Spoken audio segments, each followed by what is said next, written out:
Assalamualaikum warahmatullahi wabarakatuh. Perkenalkan, saya Agung Wahyudi, mahasiswa jurusan akuntansi dengan NIM 432190100029. Di sini saya akan menjelaskan yang pertama tentang konsep dan tujuan dari kebijakan pemerintah mengenai otonomi daerah sebagai salah satu percepatan pembangunan di Indonesia. Yang pertama, jenis-jenis bentuk pemerintah daerah. Yang pertama, local statement government. Local Statement Government adalah organisasi pemerintah wilayah atau organisasi pemerintah daerah yang dibentuk berdasarkan asas demokrasi, yang mana dekonsentrasi yaitu penyerahan berbagai urusan dari pemerintah pusat. Local state government ini berfungsi untuk menyelenggarakan instruksi-instruksi, arahan, petunjuk-petunjuk, dan kebijakan-kebijakan pemerintah pusat. Yang kedua ada local self-government. Local self-government ini adalah suatu bentuk pemerintah daerah yang memiliki hak dan berwenang mengatur dan mengurus pemerintahan sendiri. Yang mana local self-government ini memiliki fungsi untuk merespon perkembangan kebutuhan masyarakat di daerah dan menyelenggarakan berbagai urusan pemerintah yang sesuai dengan kondisi daerah. Hal ini dilakukan agar penyelenggaraan pemerintah daerah lebih efisien, efektif karena pemerintah daerah lebih memahami kebutuhan masyarakat daerah. Kita sadari bahwa wilayah negara ini sangat luas, maka hal ini yang menyebabkan adanya kondisi di mana komunikasi yang tidak lancar serta mengakibatkan sulitnya komunikasi langsung antara pemerintah dengan masyarakat. Oleh sebab itu, adanya local state government ini atau pemerintah wilayah ini yang bertujuan untuk menjelaskan mengenai kebijakan pemerintah dan melaksanakan tugas-tugas pemerintah pusat.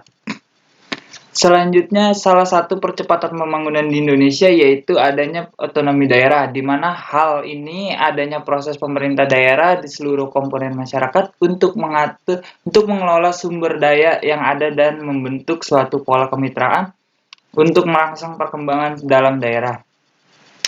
Dengan adanya otonomi daerah, membuka kesempatan yang seluas-luasnya bagi daerah yang mengaktualisasikan segala potensi terbaiknya secara optimal. Selanjutnya ada tujuan pemberian otonomi kepada daerah yaitu yang pertama, peningkatan pelayanan dan kesejahteraan masyarakat yang semakin baik. Yang kedua, pengembangan kehidupan demokrasi. Yang ketiga, keadilan. Yang keempat, pemerataan. Selanjutnya, pemeliharaan hubungan yang serasi antara pusat dan daerah serta antar daerah dalam rangka keutuhan NKRI dan mendorong untuk memberdayakan masyarakat serta menumbuhkan praksara dan kreativitas serta meningkatkan peran masyarakat serta masyarakat mengembangkan peran dan fungsi Dewan Perwakilan Daerah. Dengan melakukan otonomi daerah, maka kebijakan-kebijakan pemerintah akan lebih tepat sasaran. Hal tersebut dikarenakan pemerintah daerah cenderung lebih mengerti keadaan dan situasi daerahnya, serta potensi-potensi yang ada di daerahnya pada pemerintah pusat. Selanjutnya, masalah yang timbul akibat dari otonomi daerah, yaitu terdapat dampak negatif dari adanya otonomi daerah seperti munculnya kesempatan bagi oknum-oknum pada pemerintah daerah untuk melakukan tindakan-tindakan yang merugikan negara dan rakyat. Dalam hal ini pula lah yang menimbulkan terjadinya korupsi, kolusi, nepotisme, dan dari adanya otonomi daerah. Korupsi ini yaitu adanya pejabat umum dengan kekuasaan untuk memilih alternatif tindakan yang berkaitan dengan penggunaan kekayaan dan kekuasaan pemerintah yang bisa diambil dan dipergunakan untuk kepentingan pribadi. Sedangkan kolusi, persekongkolan antara dua pihak atau lebih untuk melakukan suatu tindakan yang seolah-olah wajar tetapi bertujuan memperoleh keuntungan dengan cara merugikan pihak lain. Sementara nepotisme yaitu sistem penunjukan sanak saudara ke jabatan publik. Ketiga istilah itu sangat erat berkaitan dan mengandung makna inti yang sama, sebab esensi kolusi dan nepotisme merujuk pada korupsi, baik dalam arti ekonomi maupun politik. Faktor penyebab korupsi yang paling signifikan di daerah adalah faktor politik dan kekuasaan, dalam arti bahwa korupsi di daerah paling banyak dilakukan oleh para pemegang kekuasaan, dalam tanda kutip eksekutif maupun legislatif, yang menyalahgunakan kekuasaan dan kewenangan yang dimilikinya untuk mendapatkan keuntungan pribadi maupun untuk kepentingan kelompok dan golongannya. Faktor nepotisme yaitu adanya Sistem penunjukan sanak saudara atau kerabat ke jabatan tertentu atau penempatan posisi yang strategis ini menjadi faktor penyebab penyalahgunaan kewenangan, terutama tersangkut paut dengan keuangan negara. Selain itu, adanya sistem pengawasan yang lemah yang mana dilakukan oleh lembaga-lembaga seperti BPKB maupun Bawasda terhadap penggunaan keuangan negara oleh pejabat-pejabat publik. Tanda kutip, eksekutif maupun legislatif merupakan salah satu faktor yang menumbuhkan budaya korupsi di daerah-daerah. Untuk mengatasi masalah otonomi daerah tersebut, perlu adanya kebijakan dari pemerintah pusat, yang mana pemerintah pusat ini terdiri dari presiden, wakil presiden, maupun menteri. Upaya dan kebijakan yang dilakukan pemerintah pusat yaitu dapat dilakukan dengan memutuskan serta merampingkan jaringan proses birokrasi yang bernuansa primordial di kalangan penentu kebijakan, baik itu yang berada di lembaga eksekutif, legislatif, maupun yudikatif, sehingga tata kerja dan penempatan jabatan pejabat atau posisi-posisi tertentu benar dapat dilaksanakan secara akuntabel dan profesional serta dilaksanakan dengan mempertimbangkan profesionalisme dan integritas moral yang tinggi. Menerapkan sanksi pidana yang maksimal secara tegas, adil, dan konsekuen tanpa ada diskriminasi bagi para pelaku korupsi, kolusi, dan nepotisme dalam arti bahwa prinsip-prinsip negara hukum benar-benar harus diterapkan secara tegas dan konsekuen, terutama prinsip equality before of the law. Para penentu kebijakan, baik di bidang pemerintahan maupun di bidang penegak hukum, harus memiliki kesamaan visi, profesionalisme, komitmen, tanggung jawab, dan integritas moral yang tinggi dalam menyelesaikan kasus-kasus korupsi.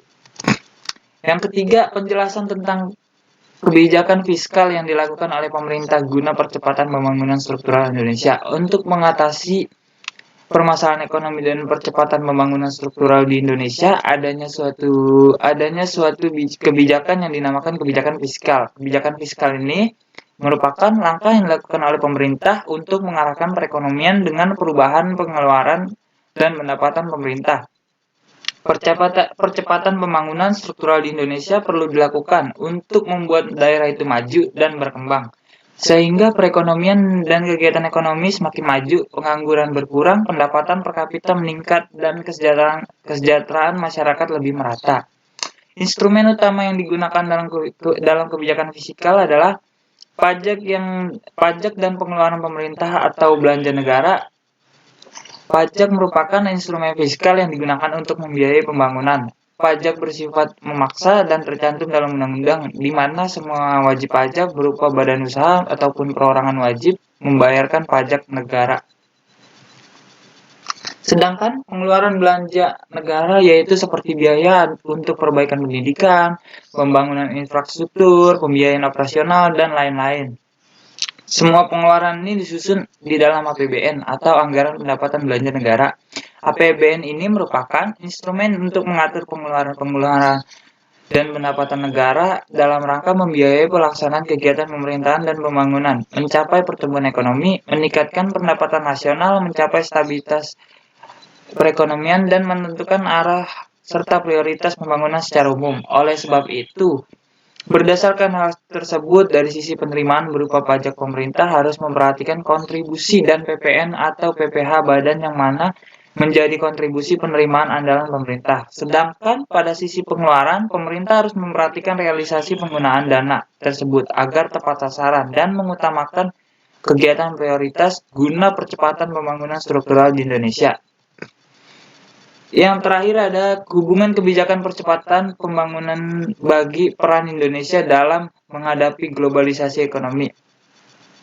Dalam percepatan pembangunan, adanya proses atau upaya yang dilakukan terencana oleh pemerintah untuk meningkatkan kualitas dan fasilitas di setiap daerah untuk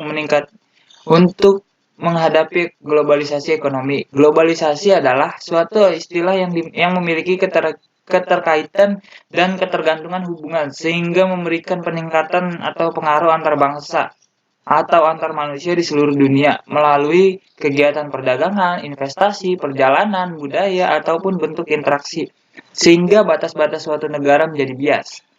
Dalam perkembangan atau pertumbuhan ekonomi, tidak hanya terlibat satu negara saja, akan tetapi masih butuh dan perlunya hubungan perekonomian dengan negara-negara lainnya agar terciptanya perekonomian yang stabil dan berjalan dengan semestinya. Oleh sebab itu, adanya kebijakan-kebijakan percepatan pembangunan yang ada diharapkan tidak terjadi ketinggalan akibat adanya globalisasi ini. Dengan adanya globalisasi memberikan pengaruh besar yang besar terhadap pertumbuhan ekonomi di Indonesia, karena dengan adanya globalisasi ini, ekonomi negara semakin terbuka. Globalisasi juga membuat jarak antar negara terasa dekat, sehingga hal tersebut dapat menumbuhkan perdagangan antar negara sangat cepat. Dan hal itu pula lah yang membuat perekonomian atau kegiatan ekonomi semakin maju. Selanjutnya, hubungan kebijakan dan percepatan pembangunan bagi peran Indonesia dalam menghadapi globalisasi ekonomi. Tantangan terbesar dalam pengembangan sumber daya manusia dalam persaingan global ini yaitu ketidakselarasan antara kompetensi yang dihasilkan oleh institusi yang bersistem pendidikan tradisional dengan kompetensi yang sesungguhnya dibutuhkan oleh pelaku industri. Tantangan lain yang dihadapi secara global termasuk lemahnya soft skill ataupun beradaptasi dengan interpersonal communication seperti dinyatakan dalam Global Talent Index yang dirilis oleh EIU Economic Intelligence Unit di tahun 2012. Sebesar 52% pelaku industri di Asia Pasifik mengatakan bahwa kelemahan terbesar dari sumber daya manusia yang tidak lolos proses rekrutmen adalah lemahnya soft skill, secara khusus kreativitas dalam menghadapi tantangan pekerjaan dan keterampilan komunikasi yang baik. Oleh sebab itu, dari tantangan dan hambatan tersebut, yaitu dengan menyeimbangkan soft skill dan hard skill-nya. Hal ini bisa dilakukan dengan cara keluar dari zona nyaman dan mengikuti pelatihan seperti pelatihan kewirausahaan dan komputer. Sekian dari saya, kurang lebihnya mohon maaf. Assalamualaikum warahmatullahi wabarakatuh.